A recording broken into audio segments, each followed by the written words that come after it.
Yes, it's good to be back. This is my mom's favorite show, so she's watching. Hi, Mom. Good. You were here several years ago at this point, right? Was that several years ago? I think Time flies. Yeah. It goes too fast. And a lot's happened in your life since you were last here. You've had some rocky relationships, but this summer you made... Oh, what else is new? A number of headlines. It's not like it's my first mistake. But, you know, you're open about it, which is why we love you. You had a messy breakup with a French soccer star. Oh, boy. You say we don't want to give him any attention. That's what he wanted. Well, you accused him of physical abuse and leading a double life, which he has denied. Of course. What do you want people to know, and how are you doing now? Well, just to trust your instincts, you know. That's what I've learned in the whole thing, is that I knew all along. And, you know, and especially not to give it any attention. But the issue is important, because I think many women go through this. And what happened? It's just horrible. I don't know, it was I mean, I loved being in France. That was the good part. I learned a little French.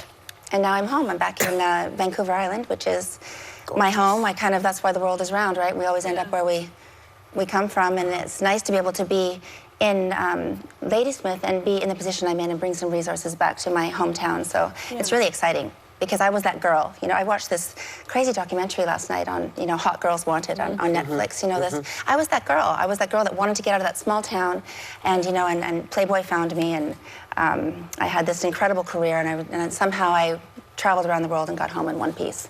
Yeah. You know, without going to the extreme of what some of those girls had to go through. But it was really moving and really touching to think about that. So is there anything you want to share about what you went through, or sitting here today and... I'm a woman, so, I mean, we all go through such wild things. We do. And I just think that's why I love the show, too, because I think we really have to, us women have to get together and fix some of these problems. Like, there's so many issues that need to be discussed, and you know, just the human condition, our natural way of living. I really blame the Republican Party for most of the issues that we're facing when it comes to climate change, climate deniers, and nuclear war, the threat of nuclear war. So, and you've been such an activist, let me ask you this: you have a relationship with WikiLeaks founder Julian Assange, and you I know how to pick him. You really do. Well, you visited him several times while he was at the Ecuadorian embassy in London. You brought him vegan food. The last time you saw him was in May at the high-security British prison, where he's now serving an 11-month sentence and still facing possible extradition to the U.S. Right. How is he doing?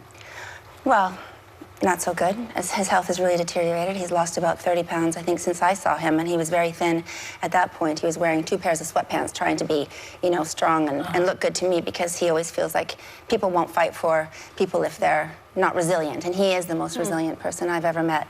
And everything that's happened to him, he told me was going to happen, so there was no surprises. But it is devastating that people have fallen for this smear campaign, especially in America.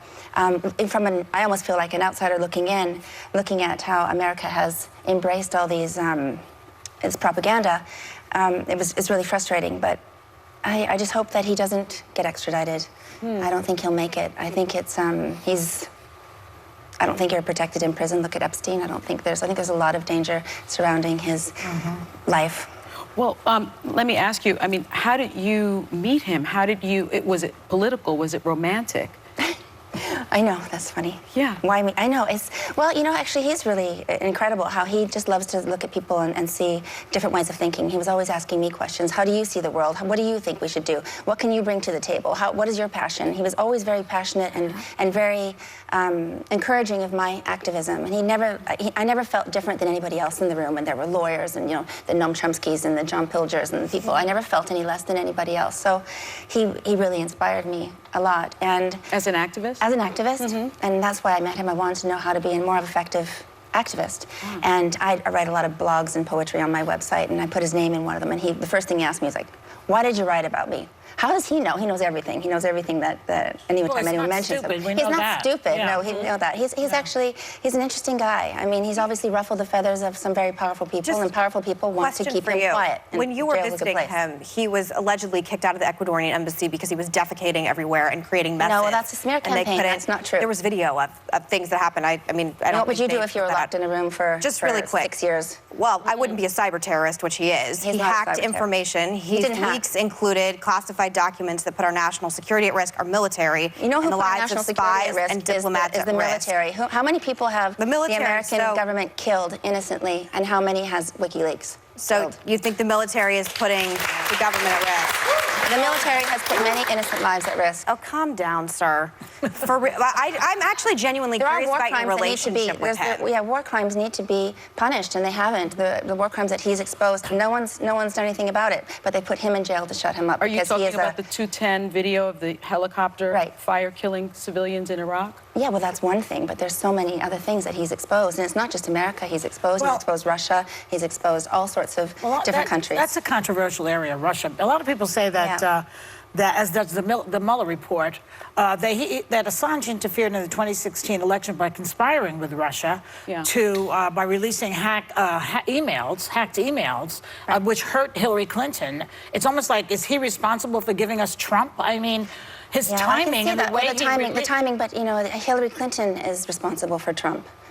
She's the one that she because why is he but a it's Trump true information. supporter? When Is he a Trump supporter? No, Well, I was with him. A lot of people think he Then why is. would he help Trump? Well, he wasn't helping Trump. He was trying to tell the American people true information that Hillary Clinton was doing, so they could make an educated choice. Wait a and I second. think FBI kind of put the nail in that coffin. But do you mean to tell me that he had nothing on Trump? Come on. And that didn't get released. I don't know. I don't know if he had something on Trump, he would have put it out there. And also that but he had to wrestle released with her that. emails. I mean, the question I have true though is emails. like, She wrote what would them, you so. say to? I know, but that doesn't mean everything should be. The question I have though is like spies that go out and put their lives at risk, like Congressman Will Hurd, who we were just talking about, who's dedicated decades of his life to helping fight terrorism. It's classified information, I believe, is classified for a reason. I do have some faith in the U.S. government, although as a conservative, I have less faith normally than liberals do. So what would you say to the spies who are putting themselves at risk for our national security with your relationship with him? Well, I don't think there's nothing proven that he's actually put anybody at risk. They've gone through this over and over again, and I think that people like Edward Snowden, Chelsea Manning are heroes, and Julian Assange is a publisher. Putin also thinks that. But you know, also, Pam, he put people in danger by refusing to redact sensitive information, including Social Security numbers and other private material. Well, I think New York Times and everybody else put out the same information. I think they actually put it out even before him. I think he redacted more than they did. So I know it's a big thing. I think true information is true information, and I think that he's obviously. He's gone where no man has gone before, so I guess we're putting him. He's the man in the whale's mouth. He's trying to set up it so other people can make sense of it, because it's a new thing. It's a new thing. We're used to business as usual. What I'd love to know is what was he trying to do? What was his point? Because he actually did hurt quite a few people. He actually did, and I want to know, what did he think he was doing? What was the outcome in his mind supposed to be? Well, obviously there's other people probably could speak better for him than me, but he just believes in justice, believes in honesty, believes in exposing governments for what they're really doing, and people have the right to know what is happening, and there's so many awful war crimes that need to be exposed that, his whole intention is to stop these senseless wars. War is a business. It doesn't help us. It doesn't help anybody. And I think he really, a lot of people, being in France, being in Canada, aren't too happy with America and how they meddle into everybody's business and start all these senseless wars. But he's meddling in everybody's business, too. Well, he's exposing, but he's not saying his opinion. He's giving the information. I get that. But you would be he's a publisher. I get that you consider him a whistleblower. Well, he's a publisher. But he's also dangerous. But he's a publisher, and he's a supports whistleblowers. He's certainly stirred up a lot in this country. Well, that's He's a cyber terrorist. I'll say it. The Republican Party won. It's ridiculous. I'm not going to stand by this. It's ridiculous. We're going to have a little bit of fun next segment. Yes. Okay, that's fine. Yeah. Pamela Anderson is sticking around. We'll be right back after this. Stirred a lot of trouble. Yeah. Hey, we're back with Pamela Anderson. Meg. Yes, so you've been on the cover of Playboy a record 14 times. Next month launches the 30th anniversary of your very first appearance in 1989. That's crazy. I heard you also say that you thought the Me Too movement was a, quote, bore. So I want to know, what do you think Hugh Hefner would have thought of the Me Too movement? Would you agree with you? I'm just not a fan of third-wave feminism. I think feminism brought us a lot of great things, but I think we need to save feminism from feminists. Say it again. Say feminism from feminists. Why? Because it's I think that in some ways women are superior to men, obviously. I want to keep those superpowers. Let's not be too equal here. I like the idea of equal pay and equal things, but there's things that women do and things that men do, I think, better than each other, and that's why we're good together, and that's why we're stronger in pairs. I believe that. I think Hefner was a great civil rights activist. He was an activist for human rights and for women. He really has empowered so many women and broke down walls where, it's sexy. But some would say he exploited women as well. Right. Well, we exploited ourselves, I guess, because we had the choice to do it. So we weren't, I think, vulnerable in that way where he was exploiting us. I think other industries, like the pornography industry and hardcore pornography, there's a lot of exploitation there, and that's a really big industry. And it can be very horrible, too. But Hefner, he just did it another way. He just had this chivalry. He had he really was a wonderful person. He really paved the way for so many people, so many activists, so many black activists, black people in yes, politically he was very liberal, but with women, he objectified women plenty. Well, the magazine kind of objectified a sexiness, but it was kind of innocent compared to what's going on these days. Can we talk about the red swimsuit? Yeah, sure. Because we're celebrating 30 years of Baywatch. I can't wait for that swimsuit to come back where it actually is. I don't even want to know how many men have this framed somewhere in their room or somewhere private that they've kept around all these years. But it has stood the test of time. You have people like Kylie Jenner, Selena Gomez, Haley Baldwin. What is it about this red suit? Because it was cut properly. You can show your long legs. I think it was like high cut. I love that. Great looking suit. I loved it. I mean, it was like this big, and then you put it on. It fits your body. Yeah, like, and it holds everything in. And actually, we were measured, and there were custom suits for us. Do you still have it? Yeah. Oh, wear it? Oh, it's probably valuable. Why are you trying to borrow it? I would not fit in that thing. I couldn't fit my toe in that swimsuit. I have wore it, but I was at a friend's house, and everyone was like, "Where's Pamela?" And I remember I just came out of the shower in my red swimsuit, and I gave mouth to mouth to all my friends and brought it back to life. So, you've been a sex symbol for quite a long time, my dear. And you have a couple of kids. You have a Brandon, 23, Dylan, 21. I think we asked you this last time you were here, but I'll ask it again.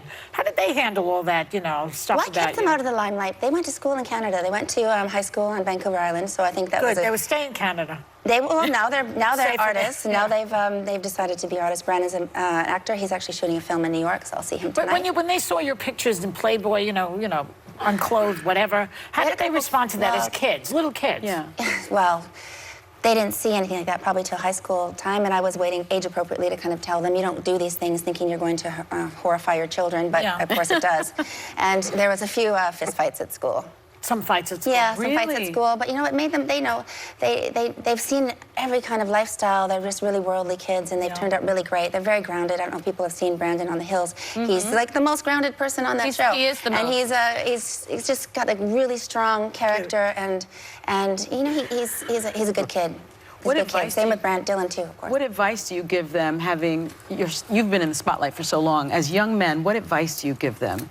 Just to be themselves. Yeah. It's the hardest job in the world, where everyone else is telling you what to do, like E.E. Cummings says. It's like that's what I gave them both on their graduation, is just to be themselves, and they are, and they're without apology. They're raw, they're outspoken, and Dylan is creating great music. His music is very positive. He's got this Midnight Kids group, and it's just wonderful. I'm proud of both of them. You can be a sex symbol and a good mother. Yeah. Very good mother. Okay. Yeah. Look at me. Because you're a sex symbol. Yes. Look at me. Come back. Well, they have to deal with things. They have to deal with things at an earlier age, maybe, but that gave them a lot of character. And Brandon's my favorite character on the Hills, by the way. He's very mature. Yeah. Thank you. Yeah, he's lovely. Great Come to back see you anytime. again. Thank you very much. Nice to see you. Nice to see you. Thanks to Pamela Anderson. We will be right back.